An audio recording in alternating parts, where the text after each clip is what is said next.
देखिए एक melodious song, एक रोमांटिक सॉन्ग जिसके लिए मुझे जाना जाता है एंड 90s का मेलोडी जिसको बोलता है ये संजीव चतुर्वेदी ने इसको क्रिएट किया, कंपोज किया एंड फैंटास्टिक कंपोजिशन, इतना मेलोडियस कंपोजिशन जो 90s का याद दिलाते हैं। इसके साथ मेरा एक नहीं बहुत सारे गाने हैं मेरा, अभी लाइन से गाने और आने वाले हैं बहुत सारा। लेकिन क्या है कि इस गाने में जो मेलोडी था और मेलोडी की वजह से ये लोगों को इतना पसंद आया और जल्दी जल्दी तो ये मैं चाहता हूँ कि 90s के फ्लेवर जो है वो ज़्यादातर करके आए और लोगों के अंदर और फिर जाए। सर मैं आपसे लोगों सर ने इतनी सारी तारीफ करके आप कर रहे हैं। किसी भी कंपोज़र या राइटर के लिए ना इट्स अ ड्रीम कि आप सानू दा को एक्चुअली रिकॉर्ड करो and he is a melody king. तो कोई भी गाना जब बनाते हैं और सानू दा की आवाज़ आती है तो हम लोग के लिए तो ऐसा लगता है कि हमने एक सपना जिया है। तो to us it's blessings Jagdambe की कि सानू दा ने गाना गाया एंड गाना ये एक दिन में 1 मिलियन के करीब क्रॉस हो रहा है अभी गाना। मैम जैसे सर ने कहा कि सपने की जैसा लगता है, आप क्या बनना चाहेंगे एज एन एक्टर? आप इसलिए क्या अपना आप बनना चाहेंगे? ये मेरे लिए सर के गाने पे परफॉर्म करना, एक्ट करना, ये मेरे लिए मतलब मेरे लिए ऑनर है। और I didn't know that I could start with this as my career. It's my honour to be a part of this song and I am a 90s kid and I am a huge fan of sir. जैसे कि sir आपने अपने बाद में mention किया कि 90s की vibe मुझे इस गाने के अंदर नजर आती है। आपको क्या लगता है अभी के दौर पर जो गाने बन रहे हैं उसमें कहीं ना कहीं वो मेलोडी, वो एक वाइब मिस होती है, आपको नजर आती है? देखिए I don't know the public का जो चॉइस है ना, ये हमेशा हमने देखा। हमने अभी सक्सेसफुल टूर करके आया, अमेरिका टूर करके आया। हम वहाँ पे हमारे यूट्यूब चैनल का जो गाना था, जो कुमार सानू ऑफिशियल में जो गाना रिलीज़ होता है इनका म्यूज़िक में, उस गाने को मैं स्टेज में गाया, लोगों को बताया गा के कि भाई इस तरह के म्यूज़िक हमारे चैनल में, तो लोगों ने स्टैंडिंग ओवेशन दिया, full hall. Can you believe this? तो मतलब क्या लोग चाहते हैं, हमारे इंडस्ट्री में क्या दे रहा है क्या नहीं दे रहा है ये मैं नहीं बोलूँगा, ये उनकी चॉइस है। लेकिन उनको ये समझना पड़ेगा कि हमारा 14 शो जो हुआ है 90s, उसका नाम था कुछ बैक टू 90s कुछ ऐसा कुछ था। 14 शोज सोल्ड आउट शो था। Can you believe this? 15 days before America में 14 shows continue sold out all. अब यूट्यूब में से आपको सोल्ड आउट पोस्टर भी मिल जाएगा सारा। तो इसका मतलब क्या है कि 90s के गाने लोग पसंद करते हैं, हम उसको दे नहीं रहा ये अलग बात है, ये कुछ और ही चीज़ हो रहा है। तो 90s के म्यूज़िक जो क्रिएट कर सकता है, ऐसे लोगों को आगे आना चाहिए, संजीव जैसे ऐसे लोगों को आगे आना चाहिए जो नादिम सरवन जैसा या तो अनु मलिक जैसा ऐसे ऐसे गाने क्रिएट कर सकते हैं। तो मैंने वही बोला कि भाई 90s का मिसिंग है। अभी के जो गाने बन रहा है उसमें 90s फ्लेवर, तो क्योंकि 90s एरा जो था that was the golden era for music industry में, गोल्डन एरा, सब प्रॉपर गोल्डन एरा जिसको कहते हैं। तो बस वही कोशिश है, ये लोग समझे ना समझे, हम तो हमारा करते रहेंगे। और यूट्यूब चैनल में, हमारा भी यूट्यूब चैनल में हमने ये गाना का एक दूसरा चैनल के लिए एंड बट मैं अपना यूट्यूब चैनल में एवरी 7 डेज और 10 डेज एक नया गाना रिलीज़ होता है, मेरा नया गाना रिलीज़ होता है। तो फिर इनका जो ये गाना है, ये गाना कौन सा कौन सा ये इसमें चैनल वाइट से, हिल बीट्स। हाँ white hill beats. White hill beat, तो इस चैनल से ये गाना रिलीज़ हुआ। बट ये he is doing so many songs for me also, जो भी है। सर मैं आपसे जानना चाहूँ अभी के अगर दौर की बात करूँ तो ऐसा होता है कि अभी 90s के गाने, कुछ पुराने रिट्रो गाने उठाकर उसे नए तरीके से रीअरेंज करके रिक्रिएट करके हम सभी के बीच में लेकर आ रहे हैं। तो आपको लगता है इन गानों की जो मेलोडी है उस टाइम की 90s की, उसे वैसे ही बरकरार रखना चाहिए या फिर उसको लाकर अपने तरीके से जो नया क्रिएशन चल रहा है उस पर आप कितना बिलीव करते हैं? नहीं, नया क्रिएशन करके कोई फ़ायदा नहीं होगा, वो नो हेयर हो जाएगा। क्योंकि पुराने गाने को आप छेड़ोगे तो उसका रिज़ल्ट अच्छा नहीं होगा। अगर आप उसको एज इट इज़ रखोगे उसका रिज़ल्ट अच्छा होएगा। एज इट इज़ बोले तो उसमें मैं तो ये समझता हूँ कि अगर सिंगर, पुराने सिंगर अगर कैपेबल है, गा सकते हैं, तो उसी से ही गवा लेना चाहिए, वो और इम्पैक्ट होता है। क्या आज से 35 साल पहले जो गाना एक सिंगर ने गाया था, 35 साल बाद वो गाना फिर से वही सिंगर ने गा रहा है, चलो देखते हैं कैसा गाया है यार। तो एक होता है ये बात, और हमारा फैन फॉलोइंग तो कोई रोक नहीं सकता, जो हमारा फैन फॉलोइंग है वो तो होगा ही, वो तो कम से कम देखेगा ही देखेगा। क्वेश्चन आप ही करोगे? अच्छा मैम मैं आपसे चाहूँ जैसे जैसे सर ने कहा वो बरकरार रहना चाहिए और आपको मौका मिला है उसी गाने की वाइब पर काम करेगा, आप अपने आप को इतना प्राउड फील करते हैं कि आपने उसी मेलोडी के साथ काम किया? Absolutely. I mean, मेरी जगह और कोई भी होता would feel the same thing, and I cannot be happier than this, honestly. मतलब जब मैंने सुना 90s सॉन्ग है, I jumped to say yes. मैं jump करके I was like literally like yes, I want to do this. So it is my I am lucky. Ma'am आप क्या खुशी रखना चाहेंगे, इंटरेस्ट रखना चाहेंगे इस गाने के लिए? मैम सर के साथ मेरा पहला गाना है एंड मैं सर की बहुत बड़ी फ़ैन हूँ। सर लाउड बोलिए। सर के साथ मेरा पहला गाना है और मैं हमेशा से उनकी बहुत बड़ी फ़ैन रही हूँ और मुझे एक्चुअली पता नहीं था, it was a surprise for me. मुझे संजीव जी ने बाद में बताया, मैंने उनसे पूछा तो उन्होंने बोला है कि सर साथ में गाने वाले हैं, मतलब मैं उनके साथ गाने वाली हूँ। सो अच्छा लगा। और गाने की सबसे खूबसूरत बात ये थी कि बहुत सोल था गाने में, बहुत बहुत ज़्यादा सोल है, बहुत प्यारा है और गाने को बहुत ईज़ के साथ गाया। और उससे भी इम्पॉर्टेंट बात मेरे लिए ये थी कि मैंने सर को गाते हुए सुना लाइव जब वो रिकॉर्ड कर रहे थे, तो फिर मुझे गाने में उससे बहुत हेल्प मिला। जैसे सर आपने कहा कि उन्हीं सिंगर को मौका देना चाहिए गाना फिर से गाने का, यदि आपकी लिस्ट में से कोई गाना फिर से 90s से उठाकर अगर अभी फिर से बनाना हो या कुछ उसको क्रिएट करना हो, तो वो एक कौन सा गाना हो जो आप चाहेंगे कि एक बार गाना वो फिर से बाहर आए और एक बार फिर से ऑडियंस के बीच में एक नए तरीके से कैसा देखो गाना भाई, हो? मैं मोर देन 22,000 सॉन्ग्स गा चुका हूँ। कोई एक गाना मेरे लिए बोलना बड़ा मुश्किल होता है कि इस गाने को रीमेक करो। मेरे को ऐसा लगता है कि बहुत सारे ऐसे गाने हैं जिनको रीमेक होने से और ट्रिमेंडस इम्पैक्ट होगा फिल्म के लिए, फिल्म के हेल्प के लिए। It is not for us, film के हेल्प के लिए वो गाना कारीगर होगा जो अगर उस गाने को इस्तेमाल करे। तो ऐसे बहुत सारे गाने हैं यार। तो क्या है कि कोई एक गाना बोलना बड़ा मुश्किल काम है, मैं सोच के मैं परेशान हो जाऊंगा अभी। छंद पहले का एक वक्त था जहाँ पे गाने बहुत हिट होते थे पहले, उसके बाद लोग फिल्म देखने जाया करते थे। आज उल्टा हो चुका है, आज लोग फिल्म देखते हैं लेकिन गाना याद नहीं रहता। यस, क्या लगता है? इसके ही गाने लोगों की कंटिन्यू करना चाहूँगा, सिर्फ 90s के ही गाने लोगों की जुबान पर रहते हैं, यादगार रह जाते हैं। अगर हम देखें हिप हॉप या इस तरह के जो भी गाने आते हैं 2 दिन लोगों की जुबान पर रहते हैं Yes. लेकिन भूल जाते हैं। लेकिन जो 90s के गाने होते हैं वो आज भी लोग याद करते हैं। आपने बताया कि आपके कॉन्सर्ट को स्टैंडिंग ओवेशन मिले, तो वो क्या रीज़न है सर कि 90s के गाने लोगों की जुबान पर, दिल में, जहन में बस जाते नहीं देखिए एक, हैं और हिप हॉप टाइप से सिर्फ 2 दिन के? हाँ हाँ, अभी क्या है कि ये जो 90s के गाने की आप बात कर रहे हैं ना, तो उसमें सबसे पहले 3-4 रीज़न था। एक तो सबसे पहली बात है कि पहले म्यूज़िक को रिकॉर्ड किया जाता था। सबसे पहले हम जानते नहीं थे कि हीरो कौन है, हीरोइन कौन है, हमको मालूम भी नहीं होता था। बट गाना रिकॉर्ड करता था पहले, 6-6, 8-8 गाना रिकॉर्ड हो जाता था। उसके बाद सब डिसाइड होता कि इसको क्या लेंगे, क्या करेंगे, क्या नहीं करेंगे। तो गाना जब रिकॉर्ड होता था उसमें ध्यान दिया जाता था पूरा, एक तो लिरिकली, उसके बाद कंपोजिशंस, उसके बाद सिचुएशन। तो हम लोगों ने उसको एक्ट करके गा देते थे।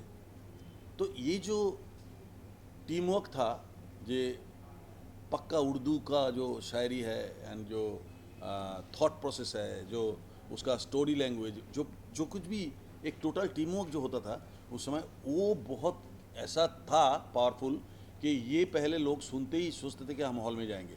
तो पहले गाना उनको खींच के हॉल तक लाते थे। तो गाने का काम हम लोगों का था कि हमको हॉल तक पहुंचा देना है। बाकी हॉल में जाके वो देखेंगे कि एक्टर एक्ट्रेस क्या उसके ऊपर रिएक्ट किया और उसके ऊपर क्या उन लोगों ने एक्सप्रेशन दिया, क्या ये किया। तो उसके बाद पिक्चर हिट होना।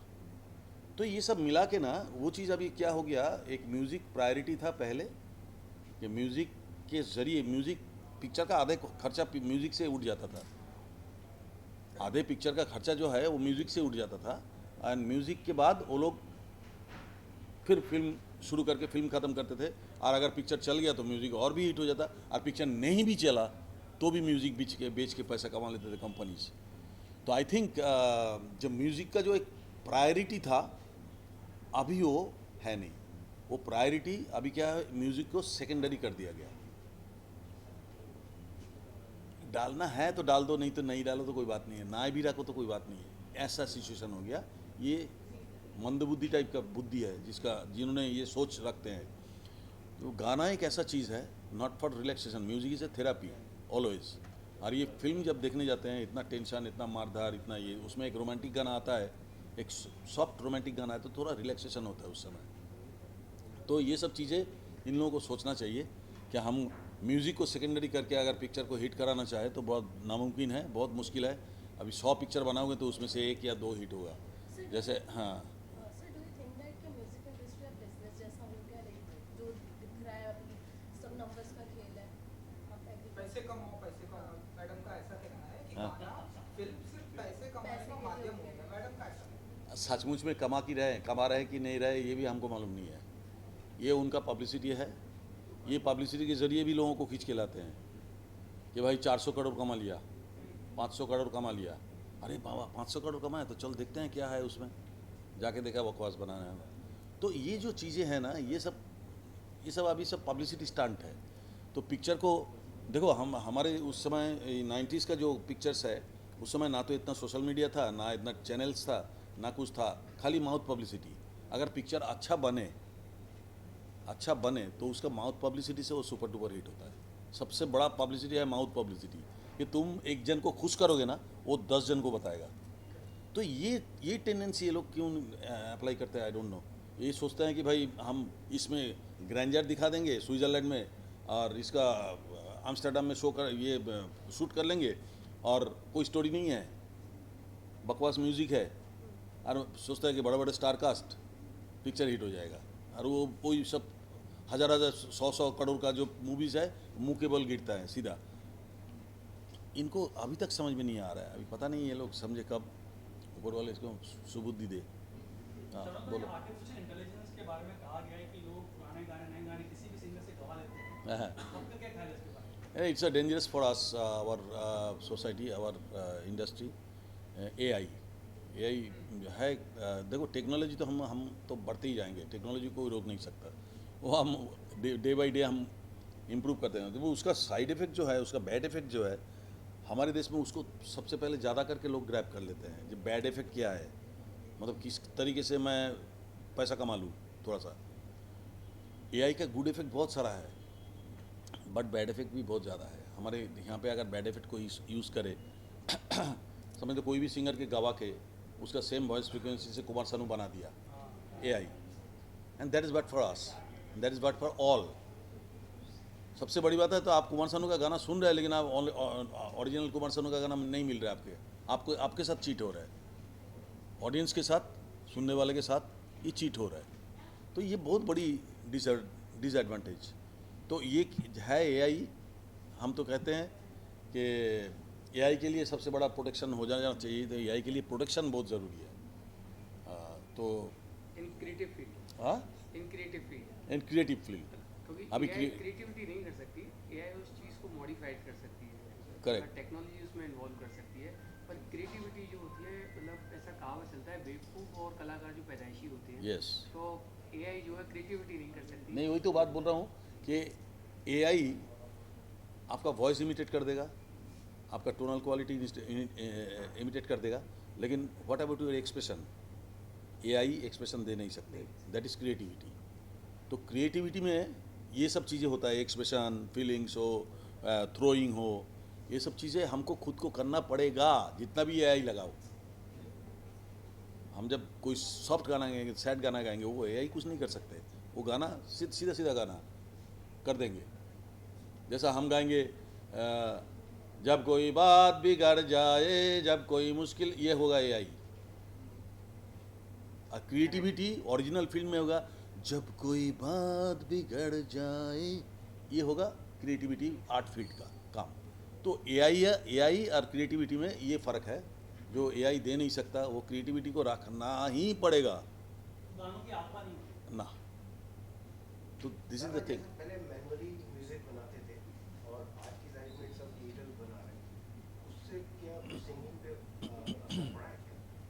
देखिए एक पहले चीज़ जो है, होता था मैनुअली तबला लगा, बहुत अच्छा आपने क्वेश्चन किया। ये बहुत डेप्थ वाला क्वेश्चन है, ये सब छोटा मोटा क्वेश्चन नहीं है। देखिए शुरू में हम लोग जब गाना गाने जाते थे, लाइव रिकॉर्डिंग करने जाते थे, तो तो उसमें डेडिकेशन नामक एक चीज़ है जो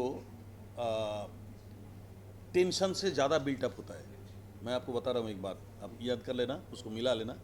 टेंशन आपको जब होगा ना तो आपका सारा इंद्रिय जो है वो ज़्यादा काम करना शुरू करता है, यू नो दैट। एंड उसमें क्या होता है कि आपका डेडिकेशन होता है, क्योंकि आप जो काम करने गया उसमें आपका ज़्यादातर करके आपका दिमाग चल रहा है। सो ज़्यादातर करके आप कॉन्शियस हो जाते हो कि भाई इसको। तो हमारे क्या होता था कि 100 म्यूजिशियन समझ लो, महबूब में 100 म्यूजिशियन बैठ के बजा रहे हैं, और सिंगर रूम में समझ लो मैं खड़ा हूँ, अब मेरे साथ कोई लेडी सिंगर खड़ा है, आशा जी हो, लता जी हो, कविता जी हो, अलका जी हो। अभी वो 100 म्यूजिशियन बजा रहे हैं और उसके साथ मैं लाइव गा रहा हूँ। अभी कोई एक जन अगर गलती करे उसके लिए दोबारा टेक करना पड़ेगा। तो सोचो, अगर म्यूजिशियन गलती करते हैं तो मैं उसकी तरफ देखूंगा, और अगर मैं गलत गाऊं तो म्यूजिशियन वहाँ से हंसेगा, सब 4-5 लोग, अरे यार क्या है, इसके लिए दोबारा टेक करना पड़ रहा है। तो इसलिए क्या होता है कि मैं भी कॉन्शियस, मेरा काम के लिए टेंशन, डेडिकेशन, एंड जो बजा रहे हैं उन लोगों का भी टेंशन, डेडिकेशन एंड कॉन्शियसनेस। तो ये इसमें क्या होता है कि काम अच्छा निकल के आता है, जो क्रिएटिविटी है वो फैंटास्टिक निकल के आता है। सब अपना बोलता है कि हमारा 100% हमको देना ही है कैसे भी करके, नहीं तो फिर हम पीछे रह जाएंगे, कोई हमारे ऊपर ना हंसे। ये जो होता था ना, तो उस समय ये काम होता था। अब क्या हुआ, अभी हमको पता है कि हम रिकॉर्डिंग में जाएंगे, म्यूजिशियन कब बजा के गया कुछ मालूम नहीं है, ट्रैक आधा बन चुका है, थोड़ा थोड़ा गिटार बजा हुआ है, थोड़ा सा रिदम बजा हुआ है, और हमें सिंगर को मालूम है। देखो डेडिकेशन कहाँ कम हो जाता है, सिंगर को मालूम है कि मैं अगर गलत गाऊँ तो एक एक वर्ड भी पंच हो सकता है, तो हमारा कोई टेंशन नहीं है, हमारा कोई टेंशन नहीं है। तो जहाँ टेंशन नहीं है वहाँ डेडिकेशन कैसे होगा? This is the logic.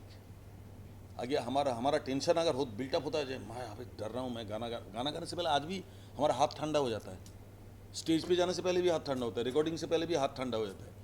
ये होता है डेडिकेशन, एंड ये होता है एक कॉन्शियसनेस, अटेंशन। तो उसमें से क्रिएटिविटी निकलते हैं। तो जो सिंगर गाना गाने जा रहा है वो सोच रहा है कि जब कोई बात बिगड़ जाए, जब को ले लीजिए इस ट्रैक से, कोई को उधर से ले लीजिए, बिगड़ जाए इधर से ले लीजिए। ये क्रिएटिविटी नहीं होता है। ये क्वेश्चन बहुत इंपॉर्टेंट था और ये आंसर बहुत बड़ी हाईलाइट है। तो आप लोग प्लीज़ एज ए मीडिया ना इस चीज़ को थोड़ा हाईलाइट करना, ये बहुत बड़ी बात है नई जनरेशन के लिए। नहीं, आज अचानक क्वेश्चन अच्छा किया तो मेरा दिमाग से वो निकल गया। बहुत अच्छी बात आपने क्वेश्चन किया। तो मैंने वही बोला, टेंशन एंड कॉन्शियसनेस से क्रिएटिविटी जो होता है वो और पावरफुल होता है। तो डेफिनेटली वो सिंगर के मन में जब होता है कि भाई हम जाएंगे और हम कुछ भी गाएंगे, वो चल जाएगा, वो डेडिकेशन नहीं है, वो टेंशन नहीं है, वो कॉन्शियसनेस नहीं है, तो फिर उसका क्रिएटिविटी जो है बेटरमेंट कहाँ से होगा? अब बताओ ना। अभी हम दोनों जब गा रहे हैं, दो, एक लेडी सिंगर एक जेंट सिंगर, हम सोच रहे हैं इसको कैसे बीट करूं, वो सोच रहा है इसको कैसे बीट करूं। कंपटीशन में क्या होता है, चीज़ अच्छा निकल के आता है। तो ये चीज़ अभी है ही नहीं ना, तो आपका वो क्रिएटिविटी में वो सब 90s म्यूज़िक बोलो, 80s म्यूज़िक बोलो, कहाँ से नज़र आएगा? क्योंकि ये पूरा टोटल टेक्नोलॉजी के ऊपर चला गया। टेक्नोलॉजी, हम लोग बोला ना, टेक्नोलॉजी का एक एडवांटेज भी है और डिसएडवांटेज भी है। तो ये खामियां बहुत है इसमें। इसको अगर आर्ट को बचाना है तो टेक्नोलॉजी के साथ साथ आपको गाना भी एट ए टाइम, वो सिंगिंग हो या लिरिक्स हो या कुछ भी हो, एक लिरिक्स राइटर बैठे रहते हैं रिकॉर्डिंग के टाइम में साथ में, कि सिंगर को शब्द बोलने की तकलीफ हो रहा है, इमीडिएट वो उसका 4-5 ऑप्शन दे देते हैं। ये डेडिकेशन होता है कि भाई हमारा लिरिक्स अगर सिंगर ठीक से नहीं गा पा रहा है तो ये हमारा ही बदनाम हो गया, तो मैं ठीक से नहीं गा पा रहा है, वो जगह पे ठीक नहीं बोल पा रहा है, तो इमीडिएट वो 3-4 ऑप्शन दे देता है वहाँ बैठे बैठे। अरे कुमार जी आप ये जगह पे ये लिख लीजिए, देखिए तो इसको बोल के, तो मैं देखा हाँ उसका मेलोडी के साथ बहुत अच्छा स्मूथली चले जा रहा है। दैट इज़ द क्रिएशन ना, ये तो क्रिएटिविटी है। और क्रिएटिविटी था बोल के ही आज आपके दिमाग में हम बैठे हुए हैं। हम कोई भी गाना अगर गाने जाएंगे तो आप भी मेरे साथ गुनगुनाओगे।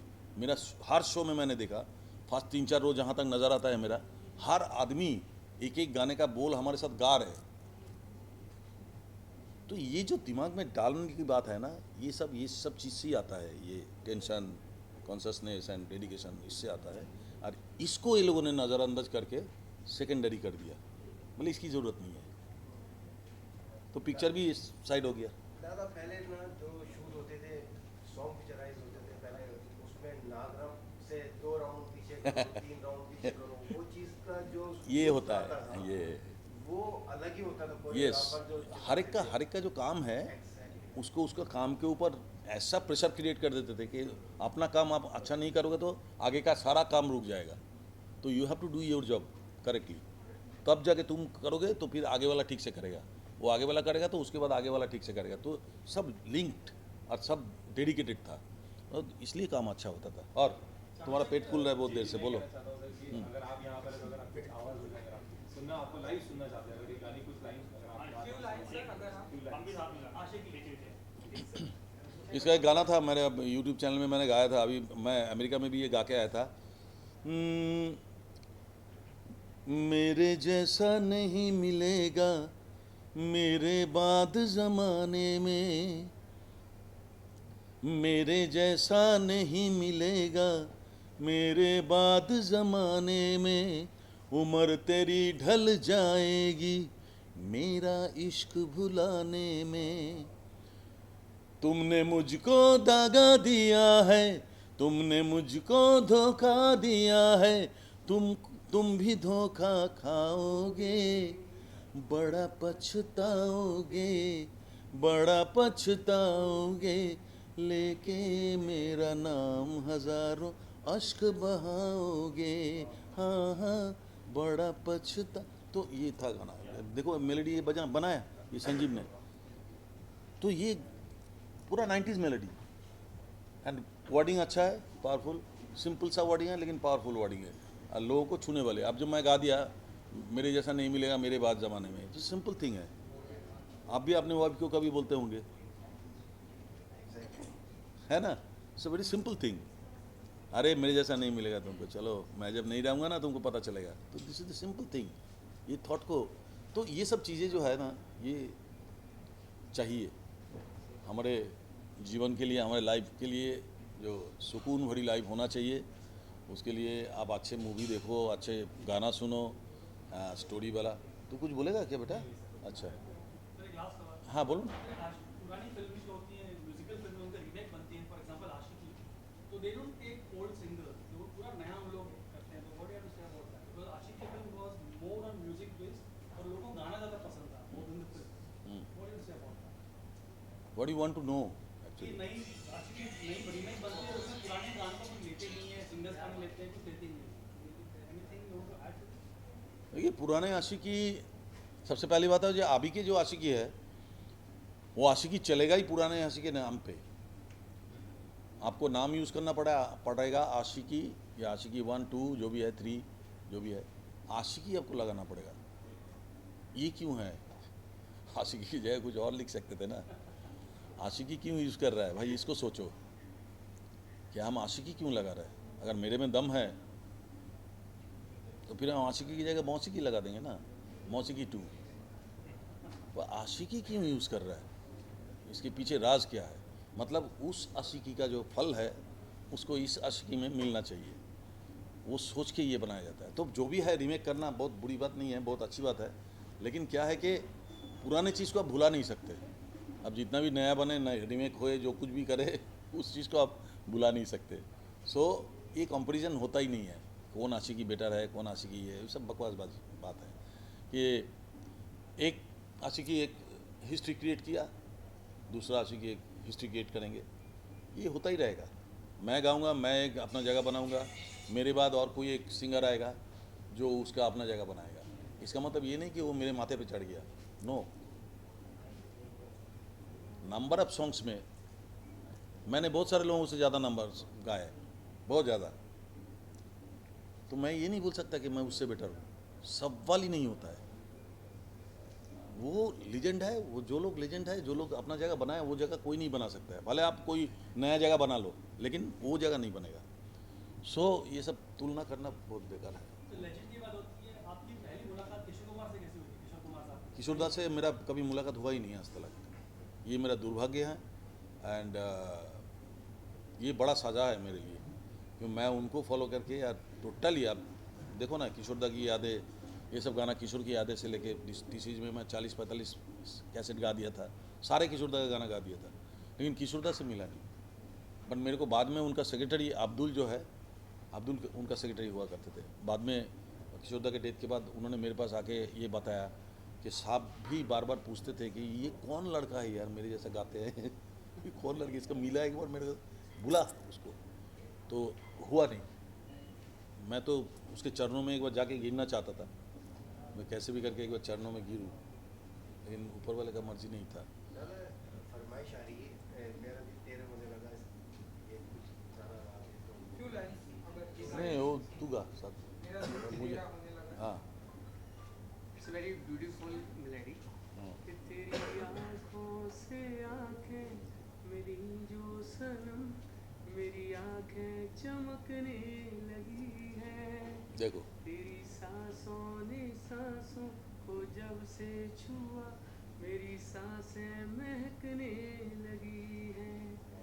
जागी जागी सी आँखों से दिल ये मेरा तेरे सपने संजोने लगा है, मेरा दिल तेरा होने लगा है, मेरा दिल तेरा होने लगा है। हाँ Thank you guys, thank you. Thank you. ठीक है, और कोई क्वेश्चन नहीं ना? बस थैंक यू। म्यूज़िक को, बेटर म्यूज़िक को फिर से लाएं, ये आप लोगों का सबसे बड़ा रोल है इसमें। आप लोग कितना इसको ठीक से पब्लिक तक पहुंचा रहे हो एंड किस तरह से, all depends on you people, media. तो मीडिया को मैं थैंक्स बोलूँगा और मीडिया को हाथ जोड़ करके बोलूँगा कि सही न्यूज़ आप जो बता रहे हैं हम लोग, उसको आप दिखाइए, लोगों तक पहुंचाइए, ये मेरा रिक्वेस्ट है। एंड बाकी ये सोच लेना कि इसके पीछे आप लोगों का भी बहुत बड़ा हाथ है। अभी वो हाथ कौन सा है मैं नहीं बताऊंगा, आप समझ जाओ।